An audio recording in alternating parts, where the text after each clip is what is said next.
Hi, good evening, and welcome to today's talk. My name is Jennifer Creary. I am a Claire Hollingworth Fellow at the FCC. I'm also a journalist with the Financial Times. Now, before I begin today's talk, which is of course about Donald Trump, Fox News, and the big lie, that's in reference to the claim that the US presidential election in 2020 last year was stolen. I just want to go through some events that we've got coming up at the FCC. Now, if you haven't had a chance to check it out yet, I highly recommend checking out the wall exhibition, and that's from Surreal HK. That's all about climate change and the housing problem in Hong Kong.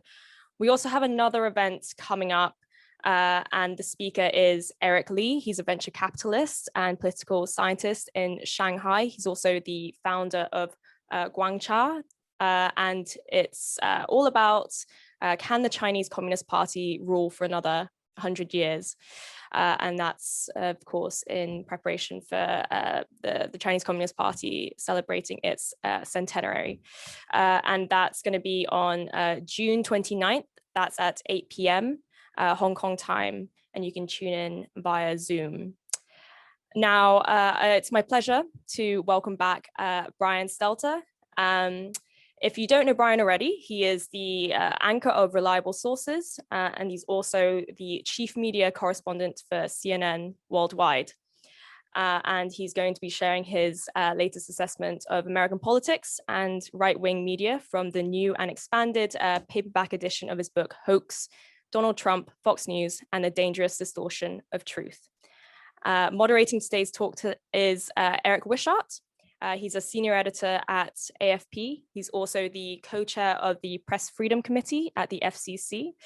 And if you have any questions, please send them to us at question@fcchk.org. That's question singular at fcchk.org. And I'll hand it to Eric, who will kick us off. So good morning, Brian. I think you're muted. Hi, good morning. Good evening to all of you. Yeah, good to see you again. I think the last time we spoke might have been in September. I was checking back. It seemed more recent. So welcome back again. You're not here in person, but hopefully next time you will be. How are you? I'm well, thank you. Thank you for having me back. A lot has changed in the last 9-10 months, so we can dig into it. Sure. And I just read the updated version of the book, which is probably the first time a paperback edition eclipsed the original hardback edition. So I think we've got a lot to talk about. But I mean, this is a kind of a bad day for journalism in Hong Kong.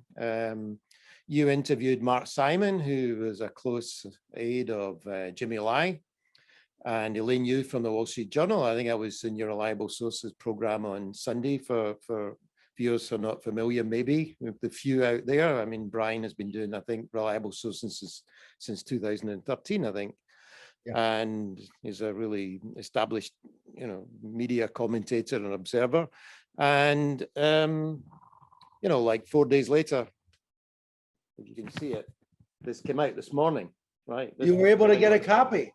I'll send you it. I'll send you one, right? So, I mean, this is a big blow to journalism, politics aside, in any community. So, having spoken to them, I mean, what's your immediate reaction to this? Yeah, I think nothing unites journalists, no matter where we are in the world, no matter what we do, no matter what style of journalism we practice, no matter what fights we have internally, no matter how much we disagree or compete. Nothing unites journalists more than a threat against a newspaper or a publication or against journalism itself. Nothing unites this industry more than a moment like this. And I think, those threats come in different forms, as we all know. 3 years ago, here in the United States, a newsroom in Annapolis, Maryland, attacked by a gunman, killing the journalists in the newsroom. And this entire industry put its arms around the Capitol Gazette and held it as closely as we could and hugged it and tried to help them rebuild. And I think that's the situation that that's now how I feel, even though I'm on the other side of the world. That's how I feel about Hong Kong and about Apple Daily and about all the journalists who are feeling pressure as a result. So I think what we have to do as members of the media at places like CNN is shine a spotlight, make sure folks are aware of this. And that's why I covered this on my program last Sunday, and we've been covering it on CNN.com and on other programs. These moments where journalism is threatened, where news outlets are pressured, where news outlets are blocked, sometimes that I think those stories can seem a little distant or removed from the lives of readers. When CNN, for example, sued the Trump administration to get a press pass restored, that's a story that doesn't actually literally affect every viewer in real time. But I think there's nothing more emotional or obviously physically impactful as the shuttering of a newspaper. So this is something that I think does resonate around the world and is noticed around the world because it is so tangible, as you just did, holding up the final print edition. That makes it very tangible, very real, and really relatable to everyone, regardless of where they are or how they feel about it. And this was the front page of the South China Morning Post today. Right. Apple. And solidarity. Yeah. Solidarity is part of this, right? When after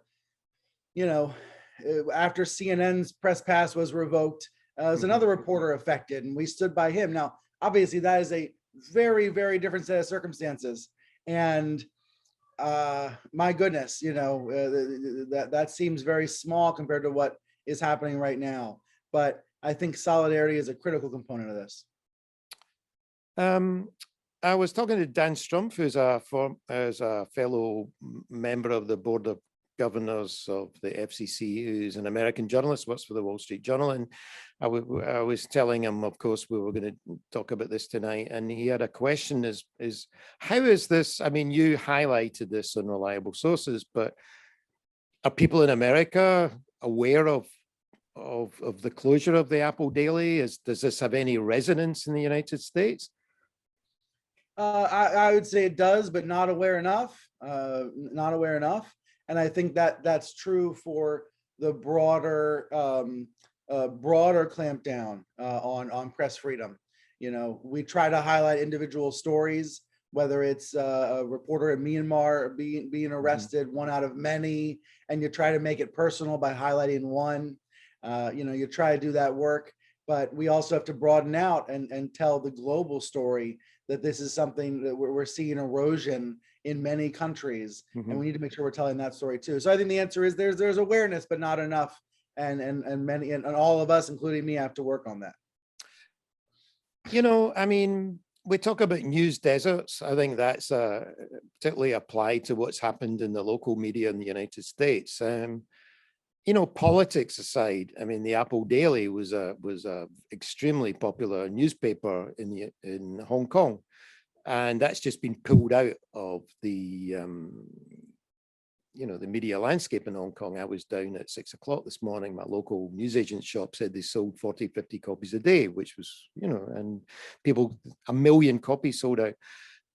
Without getting into whatever the Apple Daily represented in Hong Kong, in the United States, from your experience, what happens in a community when a newspaper or a media shuts down, which has a particular political stance, pro-Republican, pro-Democrat, it doesn't really matter. What impact does that have? Right. Well, I think the news desert analogy is apt, and you end up on a regional or national level with people feeling chilled, people feeling they don't know where to go for information and not knowing what is really reliable. This is why, in the United States, when liberals complain to me about Fox News, one of my subjects, they complain about Fox News, the notion of getting Fox off the air is something that I would never even talk about. The way to counter Fox News is with more speech and different speech and better storytelling and more reporting. And that tradition has served us so well for as long as I've lived, and for a lot earlier than that. This But look what's happened in the U.S. in the last 6 months.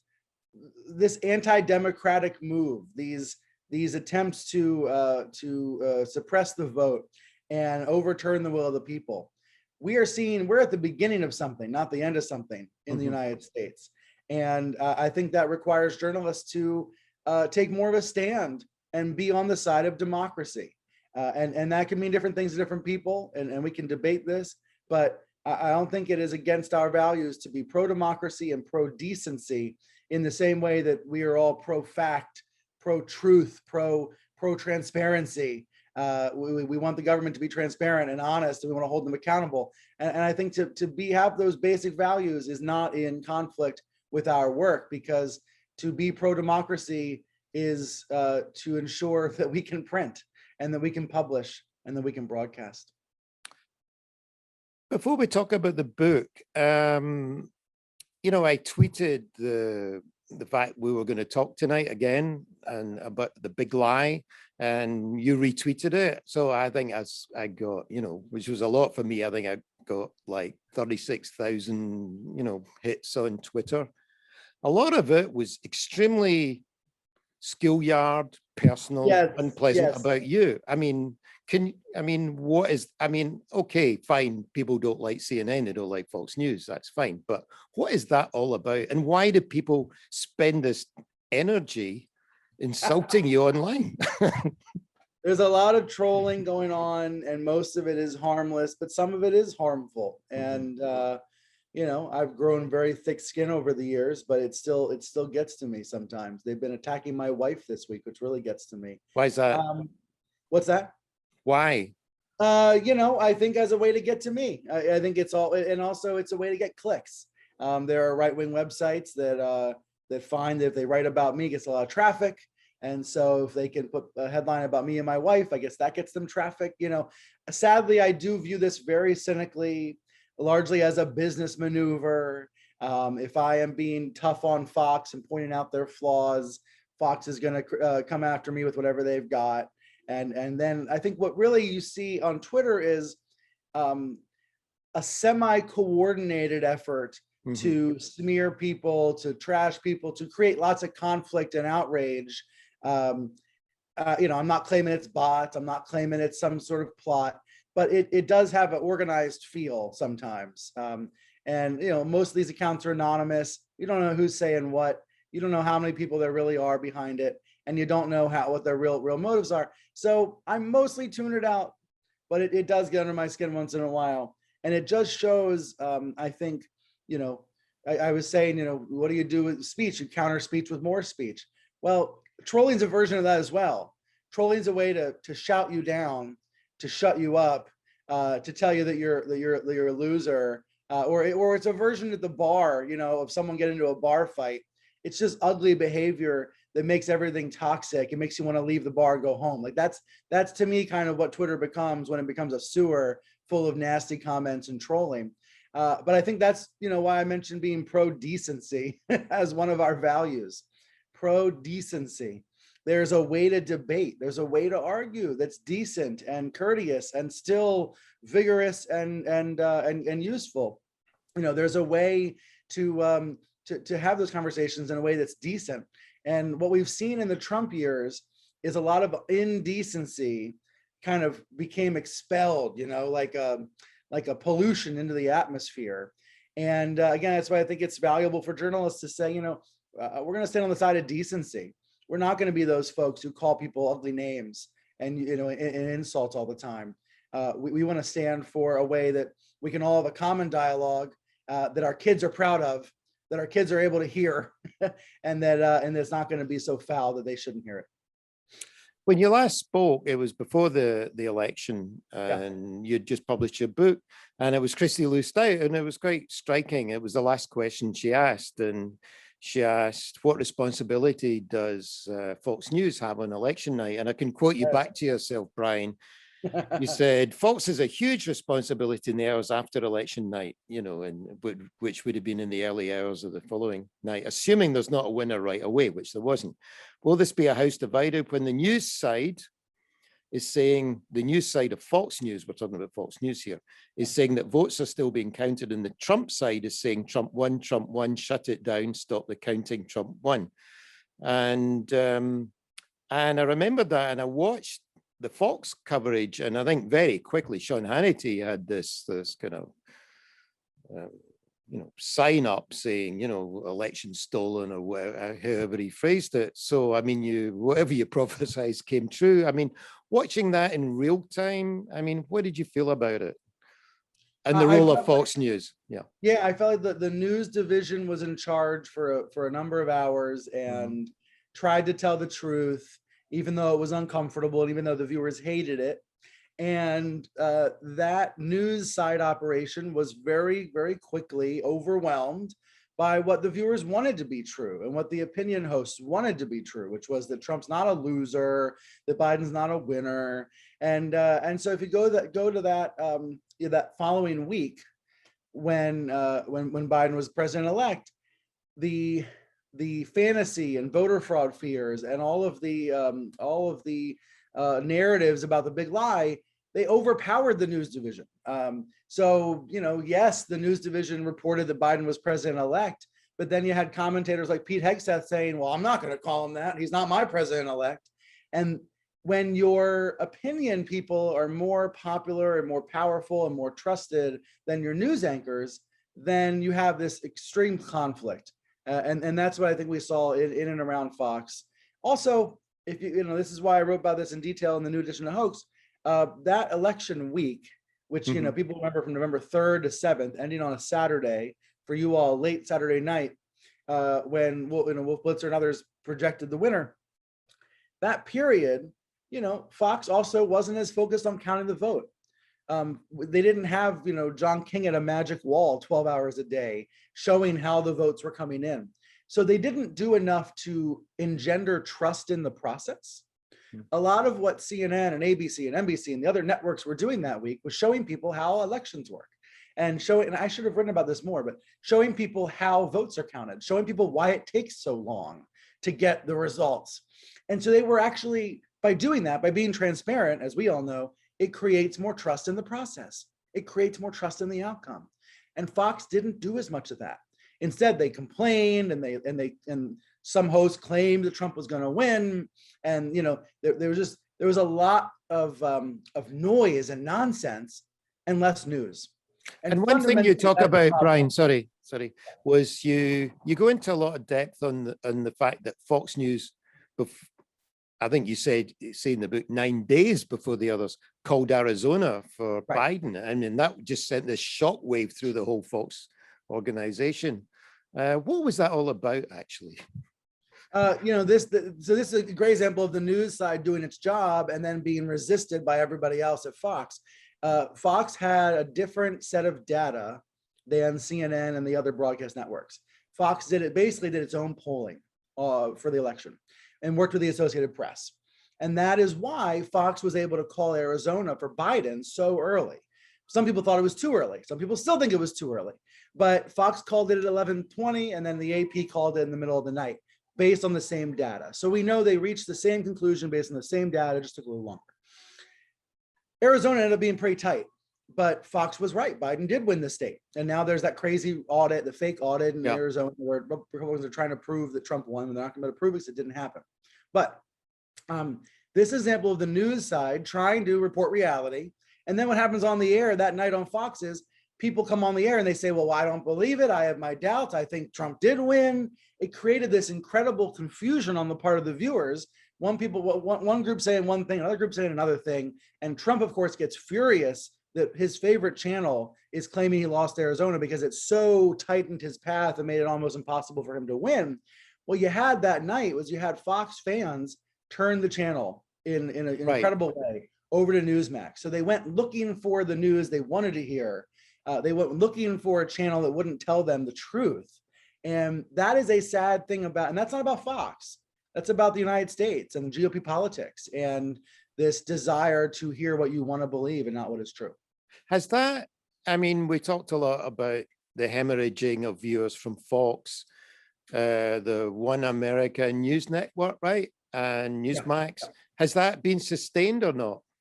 It has not been sustained. Newsmax had an incredible spike. It was a huge, amazing ratings win for a little while. And then it has come back down. And Fox is now back to where essentially it always is. Right now in the US, TV ratings are down across the board as streaming grows and people spend more time watching dramas on Netflix. And as the news cycle calms down, obviously cable news ratings are in a lower mode. But Fox is back to first place. Newsmax is a very low number 4 behind CNN and MSNBC. But even though it's come back down, it is still a thorn in the side. It's still a pain point for Fox. And they still have to program their channel to appeal to Newsmax fans. Like, they are still afraid of losing their viewers. And so they end up programming further and further to the right, trying to cater to far right-wing viewers who only want to hear certain stories and definitely don't want to hear other stories. So that the impact of Newsmax's ratings wins, temporary as they were, continues to this day. And One America News is not rated by Nielsen in the US. We don't know how popular it is.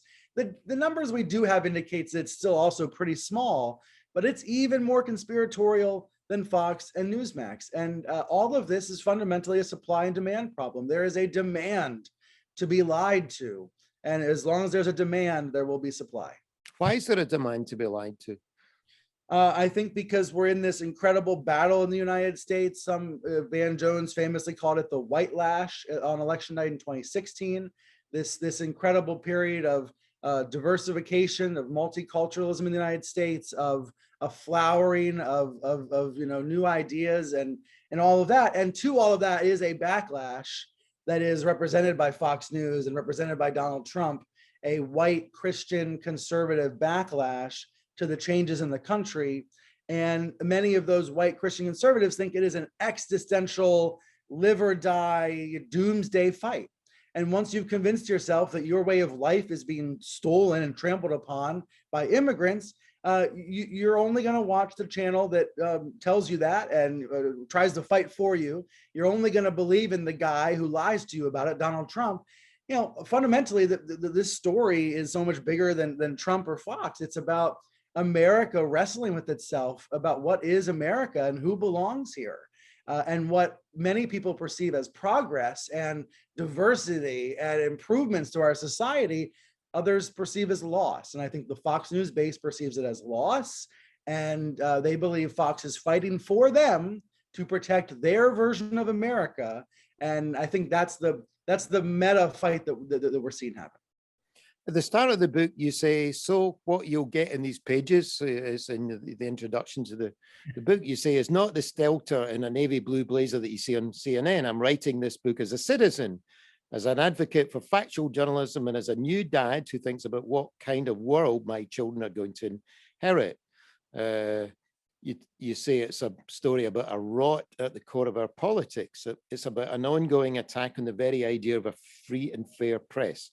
It's about the difference between news and propaganda. It's about the difference between state media and the fourth estate, which is a resonance here, obviously. So excuse me if I swear a little, but I am alarmed. I mean, you kind of stepped this rhetoric up from the original hoax. I mean, obviously what's happened in the last 7-8 months, I think when we spoke the last time, I mean, you got a lot of alarm bells ringing in what you just wrote. Yes, that is true. And I think the alarm bells are warranted. And I think others are trying to raise the alarm as well. We are in an environment where the ground has been softened for undemocratic, for anti-democratic ideas and actions. And that ground has been softened not just by Trump, but by others as well. But, if you go back 5 years to what Trump did, the first time he called CNN fake news, the first of thousands of times that he insulted the media, he was kind of creating this sense that you can believe whatever you want, that there is no such thing as real news, or if there is, you don't know what's real. So just believe me. What he really said to his fans was, just trust me, because you can't trust any of those evil people in the media. Just trust me.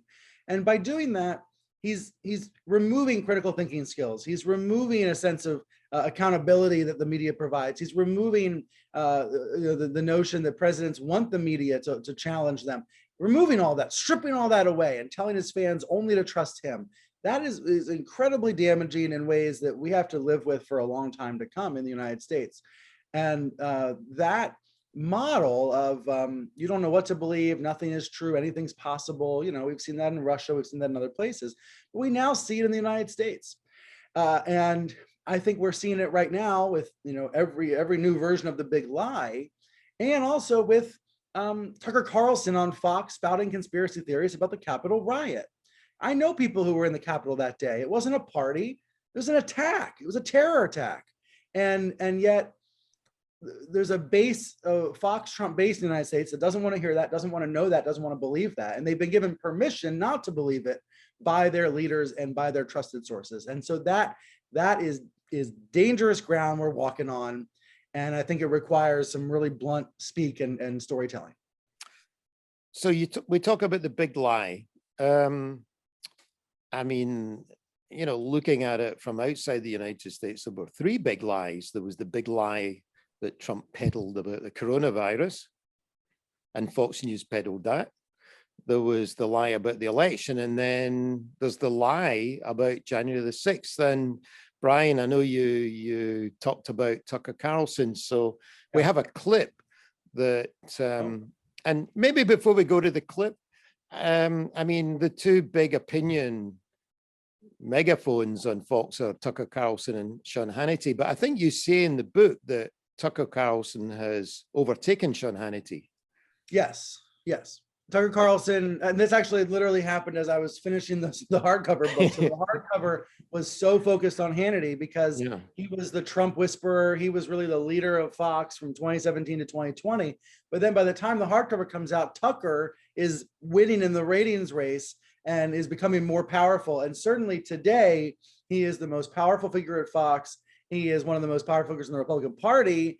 He has been, you know, allowed to do whatever and say whatever he wants, no matter how unhinged, by Rupert and Lachlan Murdoch. So he really is the power center now at Fox News. So let's go back to January the 6th, the insurrection, and the lie being, I would think, propagated by Fox News in the shape of Tucker Carlson, that the FBI was actually behind what happened in January the 6th. So we lead into the video where he's talking about 2 or 3 unnamed potential suspects who are haven't been charged or whatever yet. So Benny, can you play the video?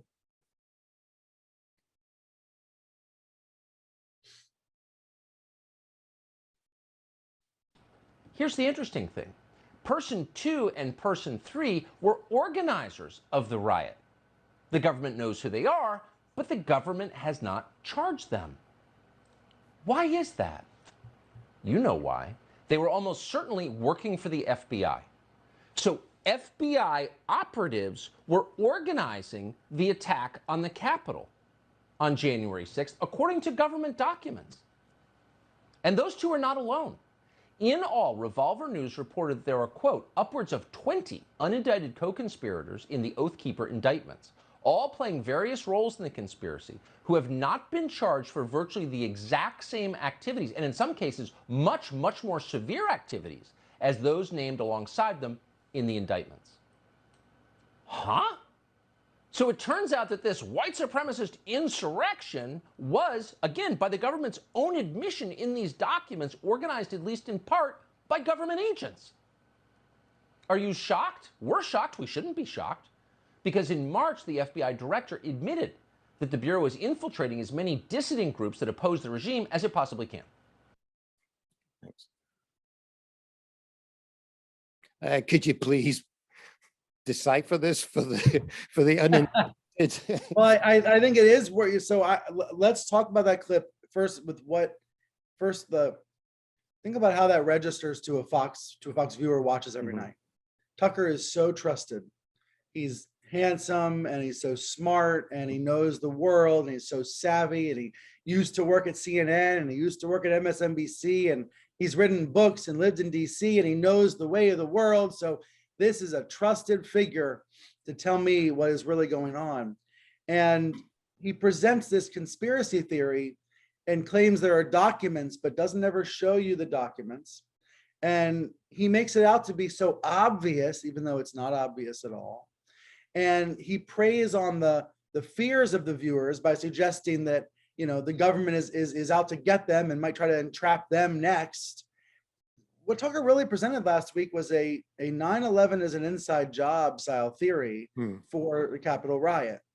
20 years ago, after 9/11, when crazies on the left claimed that Bush did it or that it was an inside job, that was so nuts that it never was heard on television. If you wanted to find that stuff on the internet, you had to go down some pretty dark rabbit holes to find inside job theories about 9/11. But now, after 1/6, this stuff airs live on Fox News to millions of people. That's really how the United States has changed in 20 years. That this conspiracy thinking is now so mainstream, it appears on the most popular show on Fox News. And of course, he doubled down later in the week and said, "Prove me wrong." So, Right. you know, I think it's kind of like this. I'm in my bedroom here in New York when my daughter comes to me and says, "Daddy, there's a monster under the bed."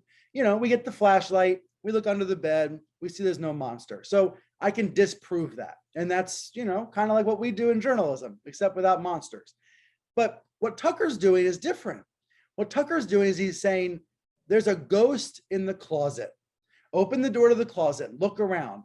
You can't see him, but there's a ghost there. Like, there's no way to disprove that. There's no way to disprove what he is saying because we don't have access to the answers. We don't know what documents he's talking about. Maybe it's possible the FBI had one informant in one militia group in one weirdo place, and all of us, maybe Tucker might be able to find one little glimmer of truth to his conspiracy theory, but he presented it as if the government set up the rioters and caused it to happen. So, I don't know what to do about a ghost in the closet. I really don't. I hope my daughter never claims there's a ghost in the closet, because there are some things in the world that aren't debunkable, that aren't fact checkable. And I think that's what Tucker takes advantage of. That's what he uses to radicalize his viewers. There was the New York Times story we all, I think, read this week, where I think it was in the New York Times, they talked about Tucker Carlson. Yeah. On one hand, he's spreading this. On the other hand, he seems to have quite a comfortable relationship with the media, and he quite enjoyed giving inside information. And your name came up as a source for, he was a source for your book. Was he a source for your book? Well, I can't answer that question. I know. I knew you were going to say that, because but here's what's so interesting, right? So normally you wouldn't even ask, but here's why. So in the Times, I was quoted saying Tucker's fingerprints are all over the hardcover, but that I couldn't stomach doing that for the paperback. Okay. And there's something true there, insofar as I used to have a friendly relationship with Tucker. I remember in 2016, everybody saw me and him walking around on the floor of the GOP convention together, talking and kind of teasing each other. Mm. And so, that was in public. People could see that we had a friendly relationship. But whether I talked to him for the book or not, I can't say. Now, what I mean by fingerprints, something I think all of you will appreciate as journalists, there's lots of ways to get information from Tucker Carlson world. There are producers, and there are family members, and there are friends, and there are business associates, and there are colleagues. And so what I was trying to say in a coy, clever way was that, his world had his fingerprints on the book. And certainly I tried to talk to everybody for this book. So that's what I was trying to hint at. But I think maybe I was trying to be too cute with my answer in that case. Anyway, it is really, it's unsettling to think about how some of these folks have changed over the years. 15 years ago, I was on TV with Tucker. Sean Hannity was sending me, compliments about when I joined CNN, Laura Ingraham, and others. And so now, because of the Trump years, really, things have become so polarized and so nasty that now it's about name calling. Now they call me names on TV, and that's fine. Do whatever you want to do. It's not my style, but you do you. But it goes to show how the discourse has changed. It goes to show how politics has changed in the U.S. and not for the better. Just definitely not for the better. Do you think Tucker Carlson believes this stuff? Does he believe I do. does he believe that the election was stolen? Does he believe that the FBI orchestrated to a greater or lesser extent the what happened? Does he believe it, or is he just peddling this to a gullible public? On election is integrity, on the big lie, I don't know. He is not. He has, I would say, he tiptoed into those waters, but he didn't go all in. Hannity did, though. Hannity went further into the water. Laura Ingraham waded further into the water. So different hosts did it in different ways. But the overarching narrative was always the same. You should be suspicious. We don't know what happened. You know, like there was always a conspiratorial vein to it. But on the topics Tucker covers on his show, yes, I do believe he believes. That's why I, try to talk to sources to find out the answers to these things. I think he really has been radicalized, and I think you think so? I think he's buying what he's selling, and that is that's like a deep despair to a lot of people. But when he says the FBI helped instigate the riot. He said on the night of the riot, this is not your fault, this is their fault. So he was saying to his conservative viewers, this is not because of you, it's because of them. He was immediately trying to shift the blame onto some others. And he was claiming the elites weren't listening. So that's why the attackers stormed the building. Like there's this constant attempt to say, you're the true Americans and you're right and you're innocent. And these others are the ones that are wrong and they're hurting you. And that story, when it's told every day, is incredibly powerful and unfortunately incredibly destabilizing. But I don't think he could do it every night and not believe it. I was quite struck actually because you, at the end of your book, you end the book with an Orwellian reference, I would say.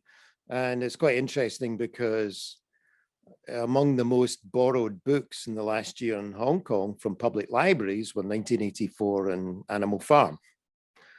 And at the end of the book, you say, he told the public, I think you're talking about Trump, right? Not to believe their own eyes and ears. And he thought he could get away with it because in Fox, arguably his own reality, he always did. Don't believe what you read. Journalists are enemies of the people. What you're seeing and what you're reading is not what's happening. Just trusting the Fox News president. You called him the Fox News president, and that was the biggest hoax of all. And if you read Orwell, which of course this is straight out of the pages of 1984. I mean, and Orwell writes, the party told you to reject the evidence of your eyes and ears. It was their final, most essential command. So what do you think of these Orwellian comparisons? I don't think it's a coincidence that as soon as Trump won, 1984 was a bestseller again in the United States as well. Oh, right. Certainly, comparisons not perfect in a lot of ways. Obviously, thankfully, a lot of differences. It's fiction for a reason. But this notion of truth being destroyed and truth being co-opted and truth being hijacked and manipulated and destroyed, that is what I think people are responding to. And that is what people are fearing. There was talk early in the Trump years about America being post-truth. And to that I say, we are not unless all of us give up. We're not post-truth unless everyone gives up. And I think the good news is most Americans still, they want to know what's true. Most Americans, they're good, hardworking people. They want to know what's real, what happened today, how's it going to affect me, what happened good, what happened bad, what's the weather going to be tomorrow. They want real news. They may not know who to trust, and they may be hella confused about politics, and they may be bitter and resentful about this and that, but people want to know what's real. And when you've got people in charge for 4 years telling you, literally don't believe your eyes and ears, which Trump did say in not so many words, don't believe what you're seeing and reading, he said. I think that has a really, that is straight out of Orwell. That is straight out of, these kind of nightmarish visions. And what do we do to rebuild from that is my question. How do we rebuild from that? How do we win folks back who they may not be obsessed with Fox or Trump, but they may be distrustful. They may not know who to believe. They may believe only the worst about CNN and never actually watch and never actually know what we do. So is there a way to get in front of those folks and say, give us a chance? We are not what you think we are. Same for the New York Times, same for the Washington Post. We are not the enemies that you've been told we are. And I think there's a rebuilding that has to happen now in the post-Trump years. So I'm just going to remind the viewers that you can send a question into question singular at fcchk.org. We have a question, fairly pointed question from Russ Joseph. He says, you want to improve your low ratings. I don't know if your ratings are low or high, Brian, rather than blast Trump in Fox News, which is tiresome and done by all competing legacy media. Why not message the positives of the Democrat Party, such as the benefits of open borders, elimination of cash bail, tax increases, elimination of photo IDs for voting privileges, Green New Deal, and dropping sanctions on Iraq. So number one, our job is not to message for the Democrats, right? And I think most people know that. Our job is not to do PR for any party or any politician. But I do think it's important that we cover policy. It's important that we cover the differences between parties. It's important that we cover what the Democrats want to do when they're in power and what the Republicans want to do, and make those differences clear and report on those. But really that question, I think, so this is a good example of the information wars and how information is weaponized. CNN's ratings, of course, were at a record high last year. CNN was higher than Fox, even though Fox has much more of a loyal base audience that only watches Fox and doesn't turn the channel. And of course, obviously now ratings are down for all the channels, but especially for CNN, because the peak was so high last year. The news was so scary and so intense last year. So now the ratings are down. And so every week, Fox News writes a story about my ratings as a way to stick it to me, make fun of him, make him sound like a loser. And I saw that, Brian, I saw that. That's a great example of information wars. Yeah. I saw that in the tweets, low ratings. They just keep bashing you with this. And it's always the same slogans, always the same messages over and over again, right? That's why I say it always feels a little coordinated. That's okay. But this is an interesting example of the information wars, where if you are only hearing from right-wing websites that Brian Stelter's a loser when the numbers are back down to where they always were going to be in 2021, and you never hear about the weeks when we win or the weeks when we're doing really, really well, then you have this distorted image of CNN. People think of me as their opponents. They have a distorted image of their opponent, so to speak. I don't think anybody's my opponent, but that's the way this kind of media bashing culture exists. It's a very interesting thing, and you can see it happen in all sorts of ways. Forget about me. I'm just one little guy in the middle of this. You can see it happen all the time, the way little bits of information are weaponized. And I think, what do we do in that environment? We've got to be great storytellers with our own stories, and make sure the full story is heard and known, I think. What about the Murdochs? I think in America you call it Lachlan. I think where I come from, we call it's Lachlan. He said that Fox would be the loyal opposition, which is a kind of strange. I mean, if you're saying that Biden isn't a legitimate president, if you're saying that the coronavirus was a fake health scare, if you say that the January the 6th insurrection was a FBI plot, where is the loyalty in that? How do you see what are the Murdochs doing at the moment in Fox News? What's the story? Right. This is probably the most important part of the story, because they're the bosses, they're in charge, and they're making the money off of it, and so are shareholders. But they are disengaged. They are not, in my view and in my reporting, not in command. They give their hosts tremendous autonomy, which in many ways is a good thing, and that's what we have at CNN, and I'm grateful for that. But autonomy is important when you're producing the news. You don't want to have people interfering in the news. What Fox is doing in primetime is different. It's propaganda. It's wishful thinking. It's and in that case, giving people total autonomy and not having any boundaries and not having any, that's what's causing conspiracy thinking. That's what's causing these lies to spread further and be believed by many, many Republicans in the country. But that's the truth, though. They're not that involved. They're not that engaged. They're more interested in other matters. And at the end of the day, I think if Rupert and Lachlan were to step in and try to exert some control and try to bring the channel back toward more of a mainstream, moderate position, first, the viewers would fight that. And second, it would probably hurt their profits. So it's in this dynamic now where it's almost like the viewers are in charge more than the Murdochs are in charge. So you don't think Lachlan, Carmike, Murdoch is, there's not a political motivation there? There certainly is some political motivation. Lachlan is conservative like Rupert, and but Rupert's always been a business Republican, a Jeb Bush Republican, a George Bush Republican, like a Paul Ryan Republican. Rupert resisted Trump, did not want Trump to take over the party, but they're along for the ride, I would say. I have a question from Mike Rouse, who's a well-known figure in Hong Kong. He says, how dare, it's not really a question, but it's kind of a statement, but you could respond to it. How dare the US preach to the rest of the world about democracy when one of your two major political parties, I think we're talking about Republicans here, is propagating this crap and busy disenfranchising millions of American voters? So I think he's making the point that the Republican Party might not be the biggest and best example of democracy in the world. The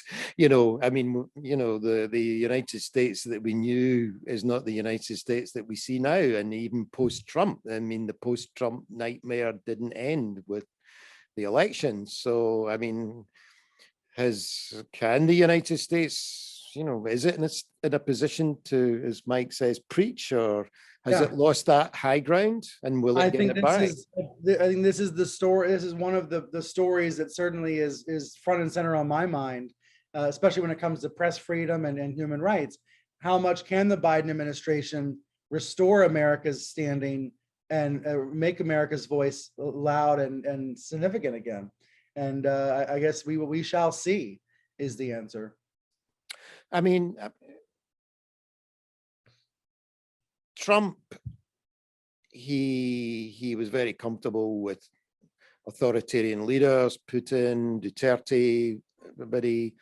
When Khashoggi was murdered, and he kind of sided with the Saudis, saying, well, we don't know the proof. But, from this, I'm not struck by any great embrace of press freedom from the Biden administration. I mean, if they're doing it, there was a talk at one point of Biden appointing a media czar, a press freedom czar. I don't think that's ever come to anything. Is that on the agenda? Because if it is, it's pretty low key. I think what the Biden press team has done has prioritized trying to get out there and say, we respect the role of the press. We are not going to lie to you. We are going to try to stay within a reality-based conversation. And Jen Psaki and others, I think, have mostly done that. There are not, we can't rattle off 20 examples of gigantic lies from the Biden White House. There are some shadings of truth, and there's some times when Biden slips up and misspeaks, but it is just night and day compared to Trump. So I think what they've tried to do is emphasize, we're going to try to rebuild this truthy ground. And you're right, we have heard less about press freedom around the world. But at an international level. On the international level. Now, we've also heard, you mentioned a press freedom czar. There's talk about, possible bills in Congress to try to provide funding for distressed news outlets, try to rebuild local news. There are a number of proposals out there that are pro-media, that are pro-journalism, and whether they move forward is a real open question. You're in an environment where Republicans find it very advantageous to bash the media and to declare themselves the opponent of the media. Perhaps we're operating in a constricted environment where the press has been so demonized in the US. I want to ask you a question. Clarissa Ward is a journalist who I've followed for a long time. I teach conflict reporting at Baptist University in Hong Kong, and I mean, she's done great war reporting. She was criticized for what they called parachute journalism in Myanmar. I mean, you were aware of this, Brian. What do you think of that? I mean, she flew in, and she's not the only journalist in the history of journalism to have been brought in by a regime or whoever, and she did her reports for a couple, 2 or 3 days, and she flew back out again, and she got a lot of criticism for that. I mean, at the same time, the counter argument was she brought that story to CNN. It got a platform in CNN that it may not have had already. So that was the counter argument. What did you think? I mean, I think you interviewed Clarissa after she came back from Myanmar. What did you think of that? I think there was so much talk about her trip while it was happening. Mm-hmm. There was so much online debate. Some people thanking her for being there, others criticizing her for going. There was so much talk about the trip while it was happening that I hope everybody who was talking about it then actually watched her reports. And I think sometimes there's a disconnect that happens between the chatter or the debate or the criticism versus the final product or the finished product, what the end result is. I thought the end result was incredibly important and powerful storytelling, and clearly not something that the regime wanted, the military wanted to have heard. So, in fact, I think she said to me in my interview, like, she's probably not going to be getting back into Myanmar, right, for as long as the military is in charge of the country. I mean, there was a question that some of the people she interviewed were arrested. Right. And I think it was notable that CNN right away wrote a story about that and pressed the government for their release. And that's, I think the right thing to do in that situation. My reaction is, that sometimes the chatter is divorced from the actual product. And so, I think the product itself was really compelling. And unfortunately, we're going to keep finding ourselves in these situations where there are environments that are very hostile to media, very hard to get into in the first place. And I think sometimes you're not wearing a parachute, but you're getting in however you can to tell whatever part of the story you can. Mm-hmm. I mean, I think that was the case with the embeds, like in the Iraq War. You saw what you can see, and it's all part of the big picture. I have a question from Christy Lou Stout. Kamala Harris, will we see Fox, One America News Network, right? Newsmax direct more of their fire against her as the VP appears to be her party's prospective presidential nominee. How ugly could it get? I mean, she's being whacked all the time. I mean, I think she's going to the border now, or maybe today, but I mean, where does Kamala Harris fit into this right-wing conservative, media environment? What is she getting from these outlets? I think Biden has been a really hard target of the anti-Biden media. And I do think anti-Biden media is a helpful way to think about what Fox does, especially in prime time. It's not always necessarily pro-Trump anymore, or right-wing. It's anti-Biden however they can. But anti-Biden stuff doesn't really stick. Biden is a lot like the core Fox base, older and white and, maybe a little aloof sometimes, but a grandpa. And that, the Hannity's attacks don't really stick. So they have instead really concentrated on Kamala Harris and lawmakers like Ilhan Omar and Alexandria Ocasio-Cortez. And of course, what these names have in common are they are women of color. And we see over and over again, Fox demonize women of color. I'm sure they would claim that's a coincidence, and I'm sure they would claim that the women deserve it. But I think we are seeing a version of Obama and the attacks against Obama now again with Kamala Harris, and we will continue to. And what she has to figure out and what her team have to figure out, it's not my job, thankfully. It's not CNN's job. What they have to figure out is, how does she counter it? How does she respond? How does she handle it? Because for months, Fox was saying, why isn't she going to the border? Why isn't she going to the border? And now she is going. And of course, everyone sees it as a response to Fox, response to the right-wing media. Is that the right move? Is she going too late? Should she have gone at all? Should she ignore the haters? Should she pay more attention to them?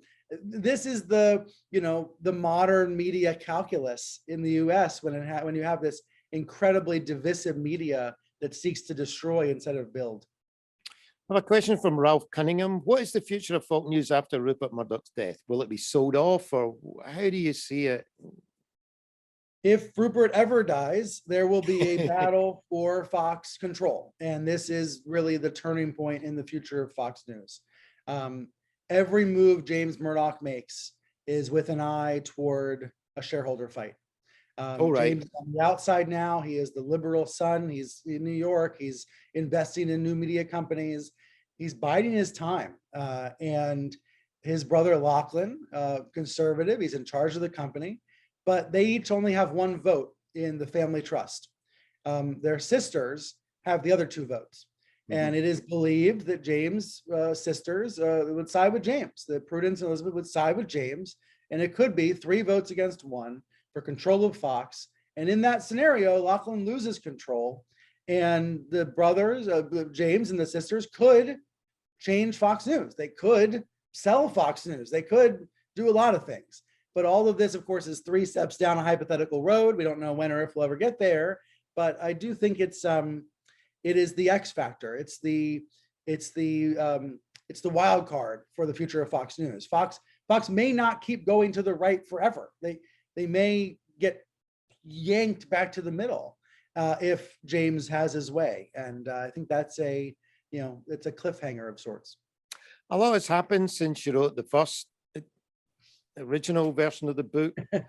8-9 months down the line. I mean, it was very interesting having read the original book and then reading the second. It was fairly stunning how things have evolved since then, not in a very good way. I mean, and I think CNN's broadcasting, I think it's coming out on Saturday night in Hong Kong about the conspiracy theory, January the 6th, the whole thing. I mean, are we going to continue to go down this rabbit hole? Because people outside of the United States watch what people say and they believe this. I mean, they believe that the election was stolen. And I mean, how do you prove it wasn't stolen? The ghost in the wardrobe, as you said. I mean, that's why you cannot fact check a conspiracy theory. Right. So, I mean, where do you see? I mean, you're in a great position there. I mean, where is this going? Is it? I mean, barring a James Murdoch takeover of Fox News, where are we headed? I think we're going to remain in this environment where a majority of Americans just want to know what is true and are not addicted to these lies and are not believing this nonsense, but where a minority of Americans, mostly the white Christian conservative Fox base, does put faith into Fox and Trump and does put faith into lies that serve a bigger purpose, a deeper meaning, which is to buck up their candidates, buck up their politicians, and buck up their sense of their place in America. So I guess what I'm trying to say is more of the same, which is not a great answer, but more of the same, but with an acknowledgement that most people don't want all this political noise, and most people that really don't believe in all this nonsense. They might even tell pollsters they believe, even if they really don't. So, I guess I'm trying to say maybe we're not as broken as we look in the U.S., but we do have some big problems. So, as usual, I would like to ask you, just to finish up, and thanks very much, very insightful. What are you reading, Brian? What am I reading? What are you reading right now? I'm trying to finish Zero Fail, a great book about the Secret Service by Carol Leonig. Okay. My next is A Constitution of Knowledge by Jonathan Rauch, which is about how we develop knowledge and how we develop, a sense of reality, which I think looks really interesting. So I'm going to read that next. And then there's a lot of Trump books coming out this summer. I don't know how many of them I'll actually want to read, but there are a bunch of those, Michael Wolff style, what really happened in the room sort of books coming this summer. So I'll probably read at least a couple of those at the beach this summer. Cool. So thanks very much. And we'll be following reliable sources and keep an eye on Hong Kong. I mean, I know you've got a lot on your plate with the Absolutely. political We situation, but I mean, absolutely it was important that you did that report last weekend, and we're here, and it's important that you cover what's happening here as well. Yeah, I agree. We absolutely are. I really think nothing unites journalists more than these threats. So I think we are with you there. And my email address is bstelter@gmail.com. I always like to mention that just in case people have story ideas, guest ideas, complaints. Send it to me. bstelter@gmail.com is my address. And I can confirm that you reply to your emails. Sometimes slowly, but I do. That's right. okay. Okay. Thanks very much, Brian. Thanks, everybody. Thank you for good to talk. Bye-bye.